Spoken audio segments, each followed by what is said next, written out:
Hey everybody, it's Strict9 with Strict9 GP, and welcome back to another Out of the Park 21 video.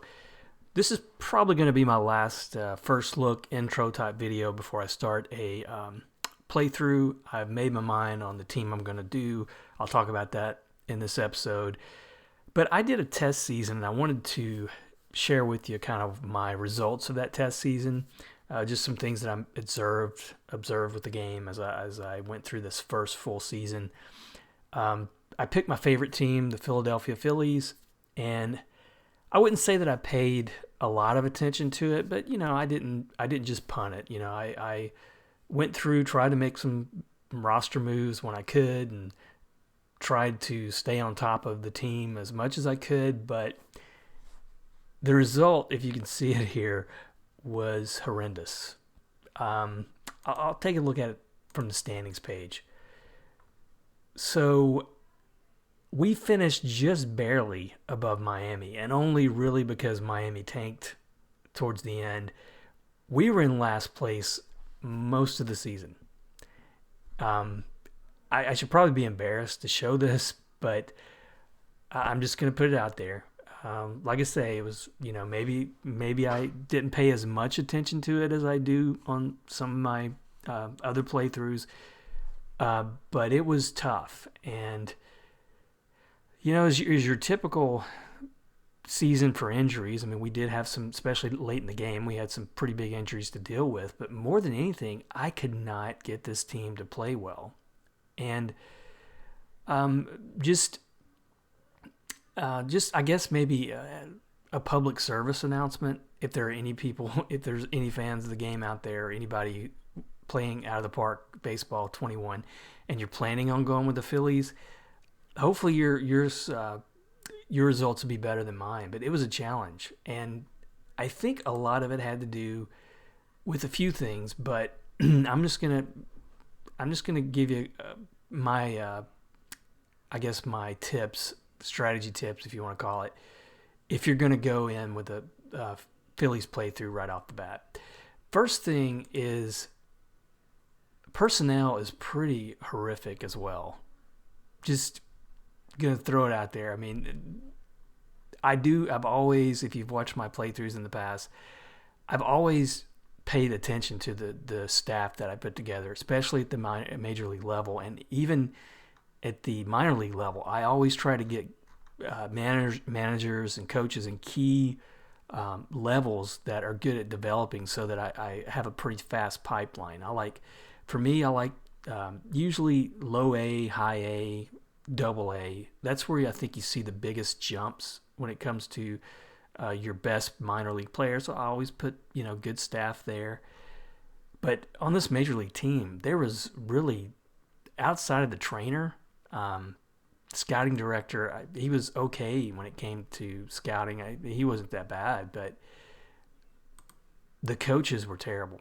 Brian Price is a pitching coach, and I didn't realize this. As a Phillies fan, I guess I haven't paid that much attention to what's going on with that team. I didn't realize he was their pitching coach. And how he's going to do in real life, I know it's going to be a lot different than what he's done here for me this year, but I think it's probably just based on the way they rated the guy. But our pitching staff was just not good. 4.64 ERA. Runs against, we were like fourth in that category. Hitting coach, again, another guy rated poor. We were just very bad in pitching and hitting both. Take a look at, let's just look at the pitching staff right off the bat. It's a shocker. I'm almost speechless.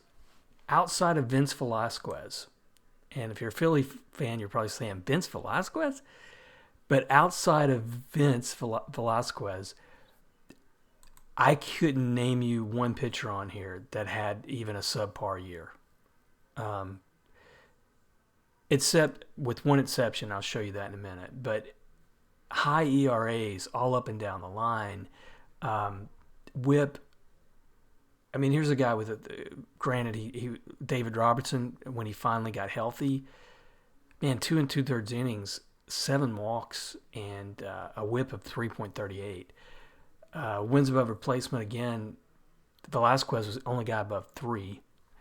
Aaron Nola, 7 wins, a 4.72 ERA, a WHIP of pretty decent of 134, ERA plus, all those numbers. I mean, they're very bad, very very bad. And I'm kind of wondering.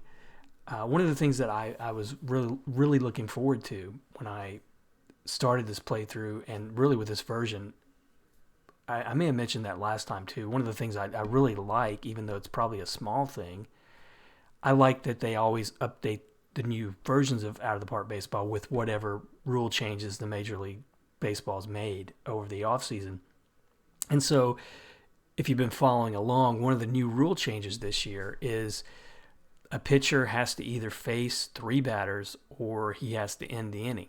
And I'm kind of wondering if that's what I'm seeing here, on a small sample size, and it's just my team. But I kind of wonder if that's what's going on. If there's anybody watching, if you see anything like this, you might chime in yourself, say, nah, I'm seeing something different. But if I look at the team stats, let me see where I find that.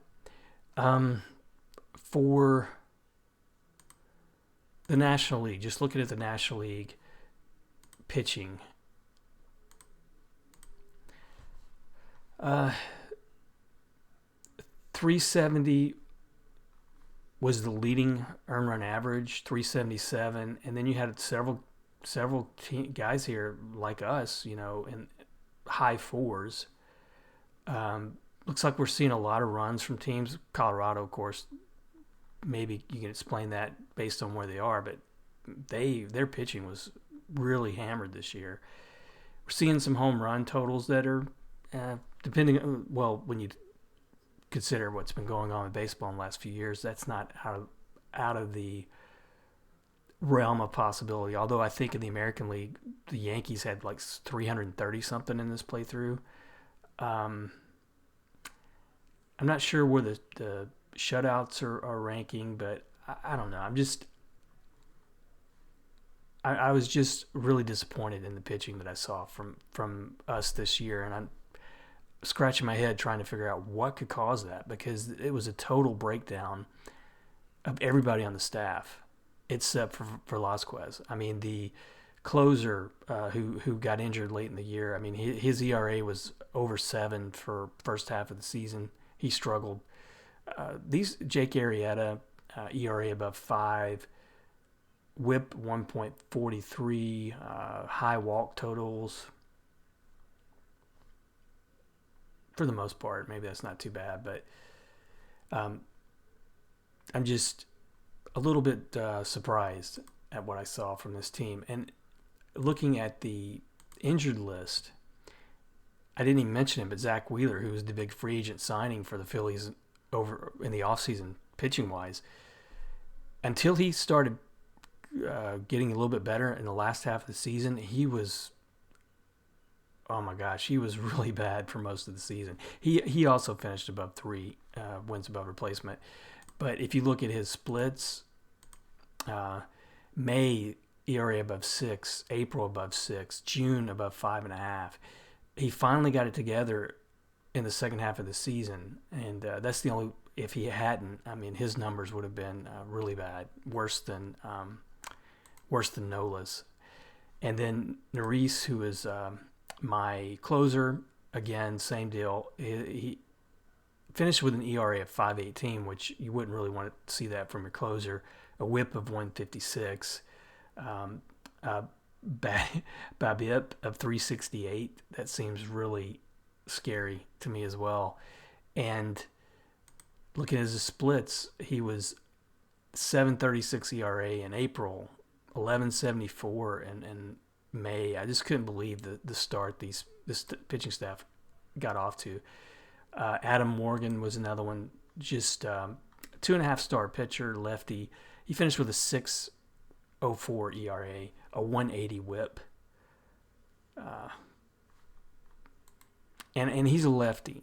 And that's why I'm kind of wondering if maybe that three player rule is going to have a big impact on some of these guys, because ordinarily, he might be brought in to face a lefty here and there, and then you want to sit him down. But under the new rules, if you bring him in to face a lefty, he's got two more batters potentially he's going to have to face.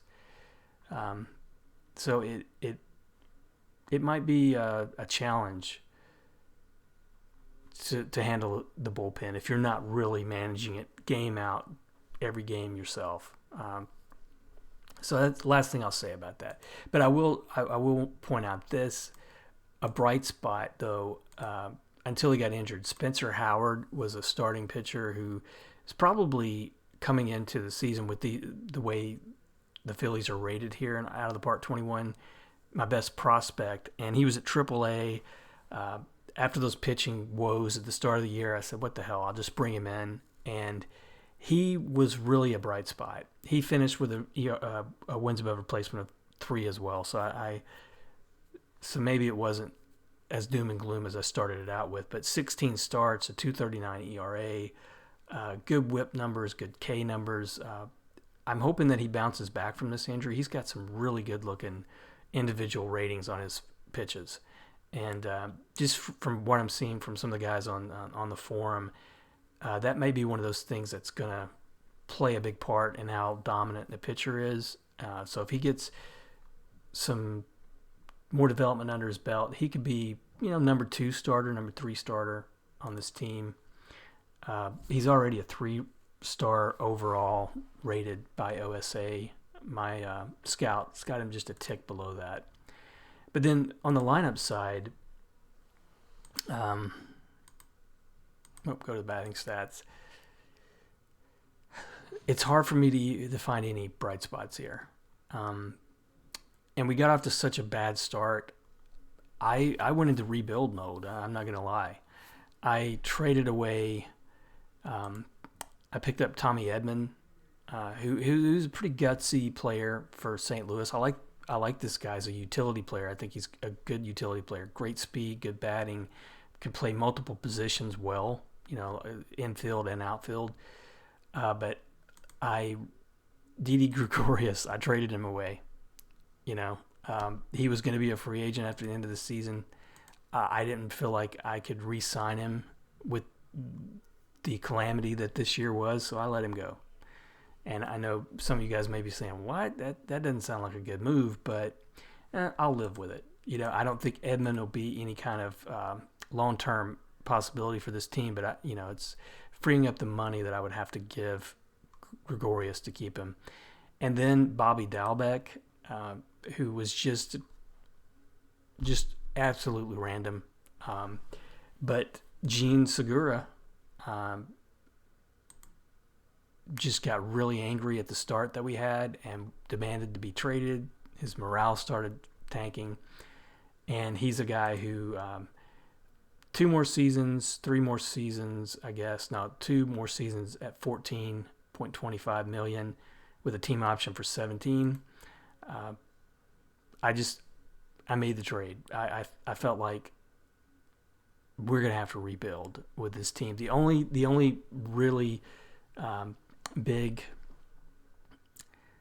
money move I made, and it's and at the time it was made, I didn't feel like really haggling too much, but I did re-sign Real Muto for a high contract, $30+ million. That's what he was wanting. I tried to get it. I think he's wanting 35. There is a player option, and halfway through, I'm not feeling good about this contract, but I wanted to keep something on this team, to be honest. So I kept him, and hopefully, maybe with some of these other guys moving off the team, I could probably start seeing some prospects come up and maybe fill in some gaps here. But it can't be any worse, surely. Harper, 36 home runs, 92 runs. Not a bad year. I think his wins above replacement, 4.6. He led the team. Just a 248 batting average, though. And that's another thing. Batting average was Hyman here, who was a trade that I made late in the year as well. And I think I traded another guy that it was Josh Harrison, who I guess the Phillies signed in the offseason. I like Hyman as a utility player as well. I've seen him play in the minors, and I think he's got some talent in real life for sure, and his ratings aren't too bad in game either. But um, that one wasn't too bad of a trade, and he just looked really good when he came over. I don't know what kind of role he's going to play in this team going forward, but I can see him being one of the backup outfielders for sure. But the rest of the team was really a struggle. And, Rhys Hoskins, 222 average. I don't know if I can get some trade offers in the offseason for him. He may be someone I'm really ready to move or willing to move on because Baum is probably I said that pitcher was my best prospect, but this might be my best prospect. First baseman here, Alec Bohm, if you say that right, or Bohm. 4-star potential from my scout, 3 from OSA, but he's looked pretty good throughout his few stops in the minors. I think he's got better defensive potential and probably better offensive potential, really, overall than Hoskins. So, as surprised as I am, I think right off the bat, I would be in a rebuild mode with this team. If I were to do a series out, that's what I would do. It would be a rebuild. And really shocked by that. I tried to see if anybody else had played the Phillies, if any other playthroughs on YouTube, if anybody was looking at the Phillies. I don't think I'd seen anybody, but man, I would be really interested in, if you guys are watching and you're playing the Phillies, drop a comment and let me know what your experience has been with them, because this was just a shocker. I thought at the worst, I thought this team might struggle to finish 500. That was my thinking. But I was not prepared for the collapse they made and how early of a collapse it was. I mean, they were out of the running within the first month of the season. It was catch up the rest of the way. But I thought I would just show you that. You thought you guys might find some interest in my first playthrough with the Phillies. Don't hit on me too hard. I know you can probably make fun of me quite a bit for that, because I think I feel like, yeah, you should probably do a little bit better than 66 wins with that team, but for whatever reason, I wasn't able to do it. But looking at the first year, how everything went, the Yankees dominated pretty much in the American League. Minnesota had a great year. Cleveland, Houston, again, they dominated too in the West. In the National League, it was Braves, 106 wins. Looked like, some of those 90 teams, Braves. Big surprise for me, San Diego won out over Los Angeles. And I think question with San Diego is, Machado, Tatis, are they going to, be the core of a playoff caliber team, year to year? And they might be. Trent Grisham, somebody not on my radar. Looks like he came over from Milwaukee and had a great season. Probably his first full season in the majors.